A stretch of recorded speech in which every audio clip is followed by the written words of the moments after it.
Hello, नमस्ते, good morning. आप सबका स्वागत है आपकी अपनी क्लास लर्न विद भावना में।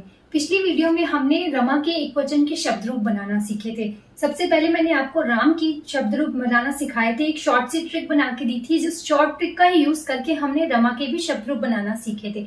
आज हम इस वीडियो में बात करेंगे रमा शब्द के ही द्विवचन और बहुवचन की। मैं आपको दिखाऊंगी कि किस तरह राम के शब्द रूप, अगर आपको याद है अच्छे से, अगर आपने उस राम के शब्द रूप बनाना सीख लिए हैं अच्छे से, तो आप कैसे रमा के शब्द रूप भी बना सकते हैं। रमा के द्विवचन और बहुवचन भी आसानी से बना सकते हैं। अगर आपको राम के शब्द रूप जानने हैं, सीखने हैं, समझने और वो शॉर्ट ट्रिक पता करनी है, तो आपको मेरी पिछली वीडियोस देखनी पड़ेंगी। ठीक है, तो अब वीडियो स्टार्ट करते हैं। यहाँ मैंने राम के शब्द के द्विवचन और बहुवचन लिख दिए हैं। मैंने आपको जैसे एक शॉर्ट ट्रिक बताई थी, उस शॉर्ट ट्रिक के जरिए ही हमने ये शब्द बनाए थे और इन शब्दों को मैंने आपको लिखना सिखाया था। मैंने आपको ये भी बताया था कि अगर आपने राम के शब्द रूप अच्छे से समझ लिए, सीख लिए, बनाना सीख लिए, उस ट्रिक को फॉलो कर दिया, तो आप कैसे रमा के शब्द रूप और बाकी और भी शब्द रूप है वो आप बना लेंगे। ये सब मैंने आपको बातें बताई थी और सिखाई भी थी। अब मैं आपको दिखाऊंगी कि राम के शब्द रूप अगर आपने सीख लिए तो कैसे आप राम की तरह ही रमा के शब्द रूप भी बना सकते हैं। तो सबसे पहले हम बात करते हैं द्विवचन की, क्योंकि हमने एक वचन पिछली वीडियो में सीख लिया था। ठीक है, तो ये है एक शॉर्ट ट्रिक का सूत्र जो मैंने बनाया है आप लोगों के लिए। इसमें लिखा हुआ है ए दो भ्याम तीन यह दो। इसी तरह मैंने आपको राम के शब्द रूप का भी एक शॉर्ट ट्रिक बना के दिया था। उस राम के शब्द रूप को हमने उसी ट्रिक के अकॉर्डिंग बनाया था। अब हम रमा में स्टार्ट करते हैं। रामाहु, ये किसका था? ये राम का था। लेकिन हमारा शब्द रूप क्या है? हमारा शब्द रूप है रमा। तो ए दो यानी कि रमा में क्या लगेगा? ए, तो क्या हुआ? रमे। नेक्स्ट रमे, दो है तो ये यानी दो बार लगेगा, रमे रमे। फिर है भ्याम, भ्याम तीन। ठीक उसी प्रकार राम, जैसे राम में भ्याम था 3 बार, उसी प्रकार रमा में भी भ्याम 3 बार ही लगेगा। तो क्या हुआ? रमाभ्याम,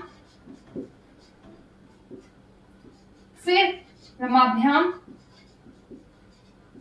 एंड पंचमी में भी रमाभ्याम।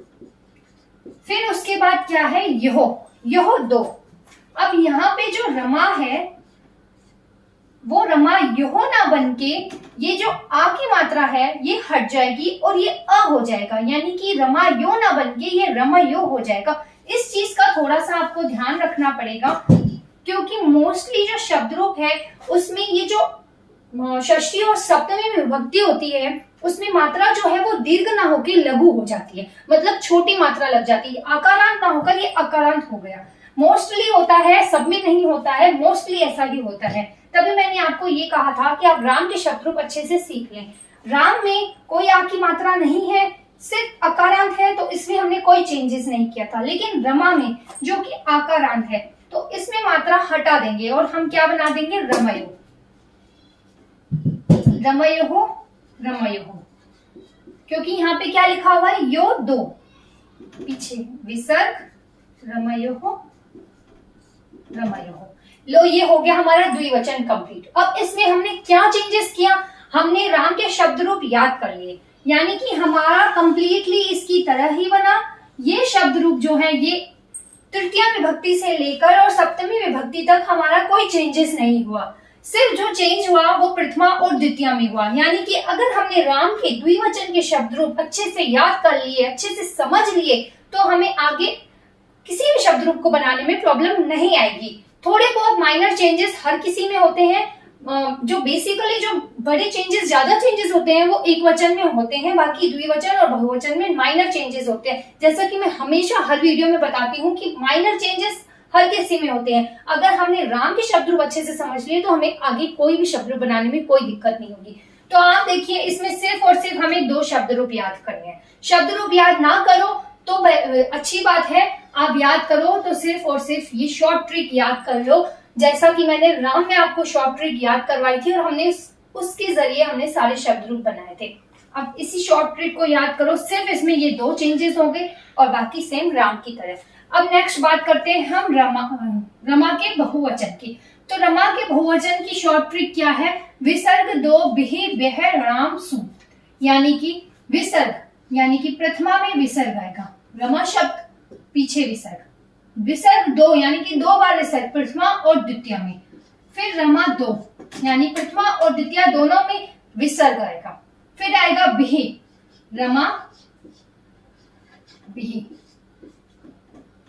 सिर्फ और सिर्फ तृतीय विभक्ति, ये जो है रमा बिहि, ये अकारांत पुल्लिंग, सिर्फ अकारांत पुल्लिंग है जिसमें ये राम के शब्द रूप है या अकारांत पुल्लिंग में बालक के शब्द रूप है या और भी कोई है, तो उसमें ओनली ये आई की मात्रा लगती है और पीछे विसर्ग आता है। बाकी जितने भी शब्द रूप है और एक सर्व, उन शब्द रूपों में आई की मात्रा लगती है। बाकी जितने भी शब्द रूप हैं सब में तृतीय विभक्ति में बिहि ही लगता है। कोई भी हो, चाहे वो उकारांत हो, इकारांत हो, रिकारांत हो, सब में ये पीछे भी ही लगता है। अब फिर हम नेक्स्ट बात करते हैं भय। फिर क्या है हमारा भय 2, तो क्या आएगा, यहां हमने राम को ए कर दिया था, लेकिन यहां क्या होगा, रमा का रमा ही होगा, रमा भय। फिर रमा भय,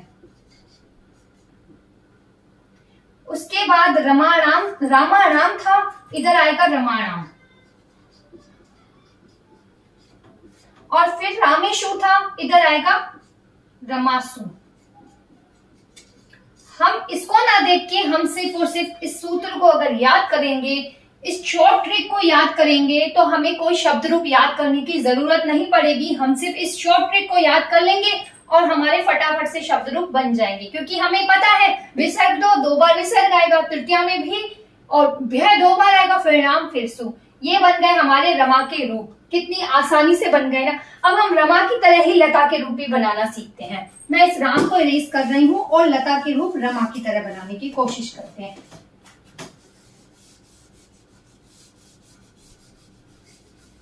ठीक है, तो हमारा क्या था, A2 यानी कि लते और लते, 2 बार ए हो गया। फिर भ्याम 3 है, तो क्या आएगा, लताभ्याम लताभ्याम लताभ्याम।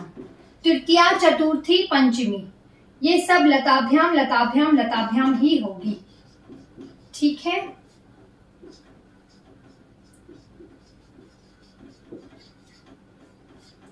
उसके बाद यो, तो क्या आएगा, लतयो। जैसे हमने इसमें आ की मात्रा को दीर्घ मात्रा थी यानी कि आकारांत था, उसको अकारांत बना दिया था, उसी तरह इसमें भी क्या होगा, आ की मात्रा हट जाएगी और क्या बनेगा, लतयो।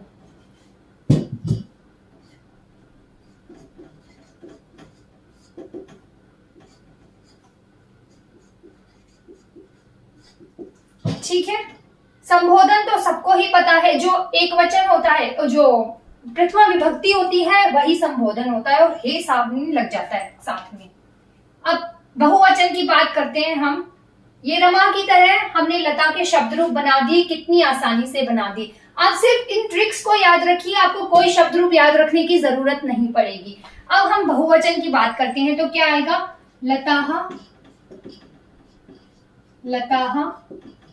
फिर मैंने जैसे बताया था कि तृतीय विभक्ति में सबके भी ही लगता है, लताभी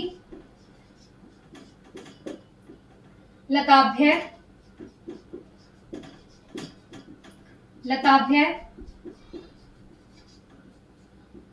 लता ना, राम ना आकर यहां लता नाम आएगा, लता नाम, लतासु। सिर्फ और सिर्फ इस शॉर्ट ट्रिक को याद करके हमने रमा के रूप भी तैयार कर दिए। इन्हीं शॉर्ट ट्रिक्स को याद करके मैं राम की तरह ही आपको और सारे शब्द रूप बनाना सिखाऊंगी। मतलब कि मेरा कहने का मतलब ये है कि सबसे पहले आप राम के शब्द रूप अच्छे से समझ ले, क्योंकि अगर आपने राम के शब्द रूप अच्छे से समझ लिए तो आपके लिए बिल्कुल भी दिक्कत नहीं होगी। आपको किसी भी शब्द रूप को बनाने में कोई प्रॉब्लम नहीं होगी, क्योंकि जैसे आप राम शब्द रूप की ट्रिक को जानेंगे, उसे समझेंगे और उसके अकॉर्डिंग आप उसको बना के देखेंगे 1 बार 2 बार, तो आपको धीरे धीरे सारे शब्द रूप दिमाग में बैठ जाएंगे और अच्छे से लर्न हो जाएंगे। फिर आपको शब्द रूपों को रटने की जरूरत नहीं है। मोस्टली 6 to 10 क्लास में क्या होता है कि शब्द रूपों को याद करने के लिए दिया जाता है कि आप इसको रट लो, और हम रटते रटते कहीं हलंत की गलती करते हैं, कहीं विसर्ग की गलती करते हैं, कहीं पर कुछ लिख लेते हैं, कहीं पर कुछ लिख लेते हैं, कहीं मात्रा दीर्घ हो जाती है, कहीं उकारांत का इकारांत हो जाता है, तो ये मिस्टेक्स नहीं होंगी। आप सिर्फ इन शॉर्ट से ट्रिक्स को याद करिए। मैं फिर से रिपीट कर रही हूँ, आप इनमें से शब्द रूप को याद मत करना, क्योंकि शब्द रूप जब हम याद करते हैं तो हमारे मिक्स हो जाते हैं, किसमें क्या लिखना है, किसमें क्या लिखना है। लेकिन अगर हम ये शॉर्ट से ट्रिक याद करते हैं ना, तो हमारे कोई शब्द रूप मैच या मिक्स नहीं होते हैं, बल्कि हम ये समझ जाते हैं कि हमें किस तरह से उनको बनाना है। तो जब हम इनको बनाना शुरू कर देते हैं तो ये हमारे माइंड में सेट हो जाता है और हमसे अच्छे से बन जाते हैं। ठीक है, तो आज की वीडियो में हमने सीखा रमा के शब्द रूप, वो भी राम की तरह, और रमा के साथ साथ हमने लता के शब्द रूप भी बनाना सीखे। आपको अगर कोई भी डाउट हो या आपको कुछ भी पूछना हो तो आप मुझे कमेंट करके जरूर बताना। इस वीडियो को ज्यादा से ज्यादा लाइक करें, शेयर करें, सब्सक्राइब करें, ताकि जितने भी स्टूडेंट्स हैं उन तक ये चीजें पहुंच सके और सबके लिए ये याद करना इजी रहे। ये ट्रिक को फॉलो करेंगे तो आसानी से याद हो जाएगा। ओके, आज के लिए इतना ही। Thank you very much.